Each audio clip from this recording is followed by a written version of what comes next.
The church organ, one of the most majestic and powerful musical instruments ever created, holds a special place in the history of music, religion, and human invention.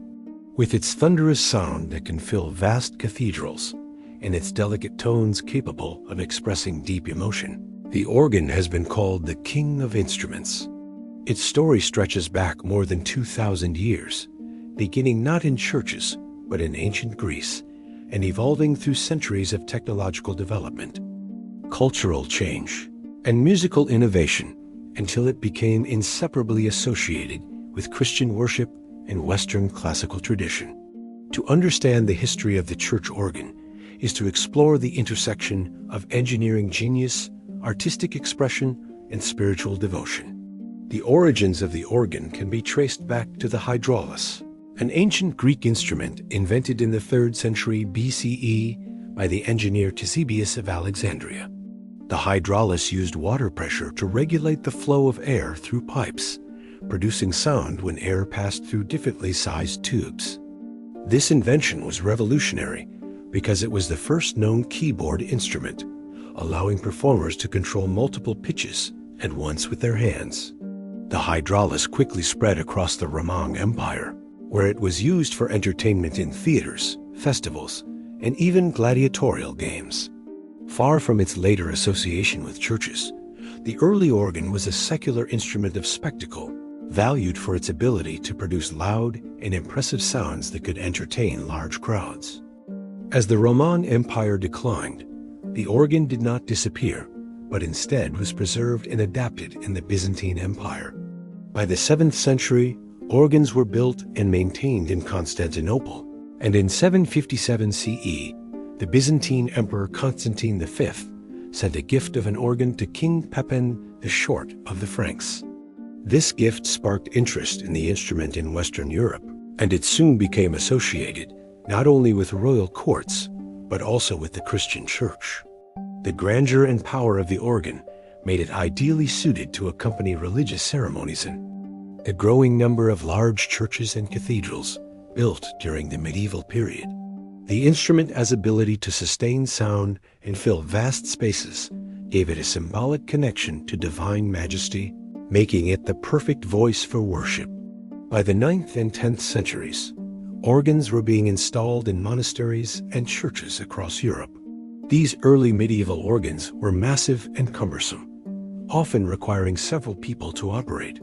The bellows, which supplied air to the pipes, had to be pumped by assistants, while the organist played the keys. Unlike the hydraulis, which used water, these new organs relied solely on air pressure. The pipes were made of metal or wood, and the keyboards were primitive, often consisting of large levers that had to be pressed with the whole hand, or even a fist. Despite their limitations, these early church organs established the foundation of the instrument's role in liturgy. Their sound added solemnity to chants, hymns, and processions, reinforcing the spiritual atmosphere of worship. During the Gothic period, from the 12th to the 16th centuries, church organs underwent significant development. Cathedrals such as Notre Dame in Paris and Cologne Cathedral in Germany were constructed on an unprecedented scale, and organs were built to match their grandeur. Builders refined the mechanisms, creating smaller, more responsive keys, improving wind supply systems, and expanding the range of pipes. By the 14th century, organs had multiple ranks of pipes, allowing for different timbres and combinations of sounds. Stops were introduced, giving organists the ability to control which sets of pipes were activated, greatly increasing the instrument's versatility. With these innovations, the organ became not just an accompaniment for singing, but also an independent instrument capable of intricate music and dramatic effects. The Renaissance brought further advances in organ building and performance. Organs became central features of churches across Europe, from small parish chapels to great cathedrals. Regional styles began to emerge, with builders in Italy, Germany, France, Spain, and the Netherlands each developing distinctive approaches. Italian organs, for example, emphasized clarity and brilliance, making them ideal for accompanying polyphonic vocal music. German organs often featured powerful pedal divisions, allowing for deep bass lines that supported complex compositions. Spanish organs were known for their horizontal trumpet pipes, which projected sound directly into the nave. These regional traditions reflected not only aesthetic preferences, but also theological and cultural differences, demonstrating how the organ adapted to diverse contexts. Composers of the Renaissance embraced the organ's capabilities, writing music that showcased its expressive range. The instrument was used both for liturgical purposes and for secular entertainment in courts and civic ceremonies. Organ tablatures from this period preserve intricate works by composers such as Arnold Schlick in Germany and Antonio de Cabezon in Spain. Their compositions explored contrapuntal textures, virtuosic passages, and varied tonal colors, establishing the organ as a serious artistic medium. At the same time, the organ's role in the church was becoming more firmly established, providing preludes, interludes, and postludes that framed the liturgy and heightened the emotional impact of worship. The Baroque era, spanning the 17th and early 18th centuries, is often considered the golden age of the church organ. Organ building reached new heights of sophistication, and composers created some of the greatest works in the instrument's repertoire. Builders such as Arp Schnitger in northern Germany constructed monumental instruments with multiple manuals, extensive pedal divisions, and a vast array of stops, capable of producing everything from delicate flutes to thundering reeds.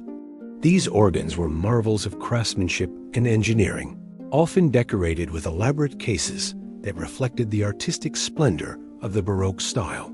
In France, builders such as Francois-Henri Clicquot developed instruments that emphasized color and refinement, perfectly suited to the ornate French liturgy. Composers of the Baroque period, most notably Johann Sebastian Bach, elevated organ music to unparalleled heights. Bach's organ works, including his preludes, fugues, toccatas, and chorale settings, demonstrated the instrument's capacity for intellectual rigor, emotional depth, and spiritual power. His mastery of counterpoint, combined with his deep theological understanding, made his organ music not only artistic masterpieces, but also profound expressions of faith. Other important composers, such as Diederik Buxtehude, Francois Couperin, and Girolamo Frescobaldi, contributed to the organ repertoire in their respective regions, each reflecting local traditions while pushing the boundaries of what the instrument could achieve. The Baroque organ became both a vehicle for personal devotion and a public demonstration of civic and religious pride, embodying the grandeur of its age. The classical and romantic periods brought further changes to organ design and music. In the 18th century, as orchestral and symphonic music flourished, organ builders sought to emulate the colors and dynamics of the orchestra. Organs grew even larger, incorporating new stops that imitated orchestral instruments such as oboes, clarinets, and strings. The development of the swell box, which allowed for gradual changes in volume, gave the organ unprecedented expressive power. In the 19th century, builders like Aristide Cavaillé-Coll in France created instruments that transformed the organ into a symphonic machine. Cavaillé-Coll's organs, installed in churches such as Saint Sulpice and Notre Dame in Paris, were capable of seamless crescendos, lush harmonies, and orchestral textures that inspired composers like César Franck, Charles-Marie Widor, and Louis Vierne to write organ symphonies and grand liturgical works. The church organ in the Romantic era became a bridge between tradition and modernity. On the one hand, it continued to serve its liturgical role, accompanying congregational singing and providing solemnity to religious services. On the other hand, it became a concert instrument in its own right, attracting audiences to recitals where organists demonstrated their virtuosity and the instrument's vast sonic possibilities. Organ music from this period is characterized by dramatic contrasts, lyrical melodies, and powerful climaxes that reflect the romantic spirit. The organ's ability to evoke awe and transcendence made it a fitting instrument for both worship and artistic expression.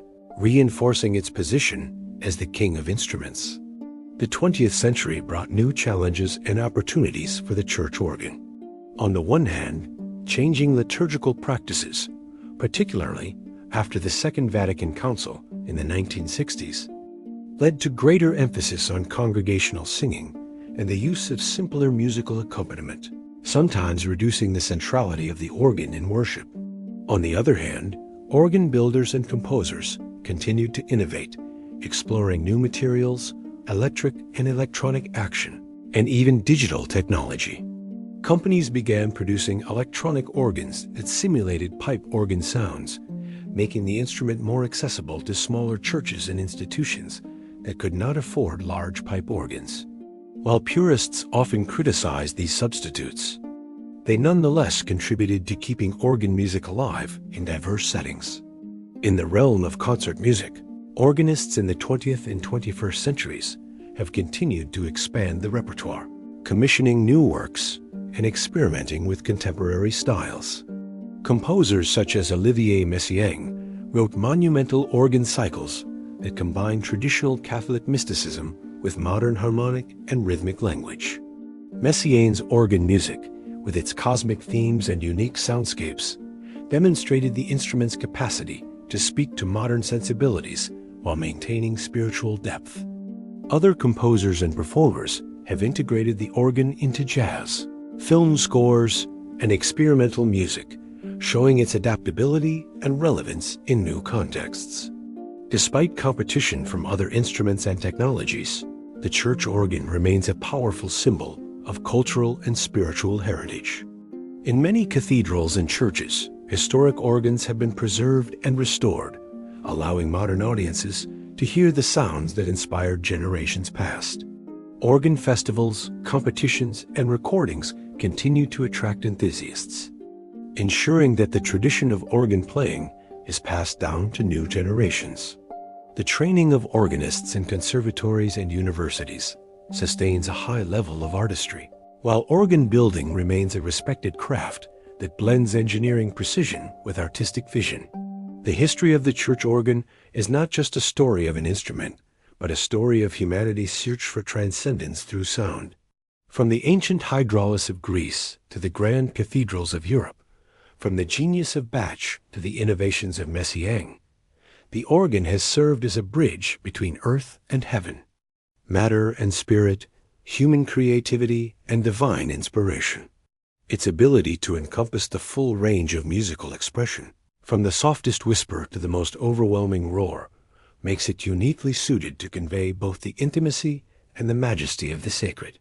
The church organ endures not only as a marvel of engineering and art, but also as a living voice of faith, tradition, and music that continues to inspire awe in all who hear it.